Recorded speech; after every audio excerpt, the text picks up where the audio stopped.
नमस्कार सर्वांना नमस्कार. नमस्कार. धुळेकरांसाठी आज एक चांगली बातमी आहे.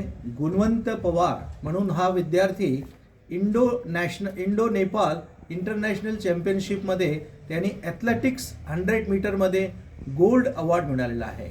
ही बातमी धुळ्यासाठी आनंदाची आहे. मी गुणवंताला 2 शब्द विचारतो. ही खेळण्याची प्रेरणा तुला कुठून मिळाली? मला ही प्रेरणा कर्नल उत्तमराव पाटील सरांकडून मिळाली.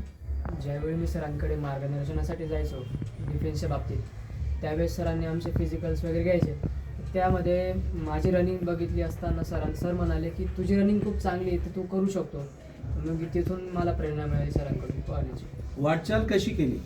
वाटचाल आधी मी हळूहळू केली स्टेट लेवलपासून. त्यानंतर माझं सिलेक्शन नॅशनलला झालं. नॅशनलमध्ये सुवर्ण पदक मिळवल्यानंतर माझं सिलेक्शन इंडो नेपाळ चॅम्पियनशिपसाठी झालं आणि तेथे मला सुवर्ण पदक मिळालं. यामधून युवकांना तुम्ही काय प्रेरणा देऊ इच्छिता? युवकांना एकच सांगेल की आपल्या ध्येयाप्रती जिद्द ठेवली पाहिजे. त्यानंतर पॉझिटिव्ह एनर्जी ठेवली पाहिजे. निगेटिव्ह लोकांपासून दूर राहिलं पाहिजे आणि सोबतच सकाळी लवकर उठलं पाहिजे. आपल्या ध्येयापर्यंत जाण्यासाठी हा एकच चांगला मार्ग असतो.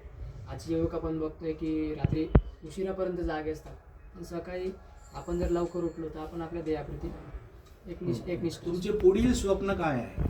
माझं स्वप्न आहे की मला देशासाठी खेळायचं आहे आणि सोबतच मला डिफेन्स पण जॉईन करायचं. चला, अभिनंदन, कॉंग्रॅच्युलेशन. Thank you, sir. असं अभिनंदन. देशाचं Thank you, नाव sir. आणि धुळ्याचं नाव पुढे करा. हार्दिक शुभेच्छा. थँक्यू. थँक्यू. थँक्यू.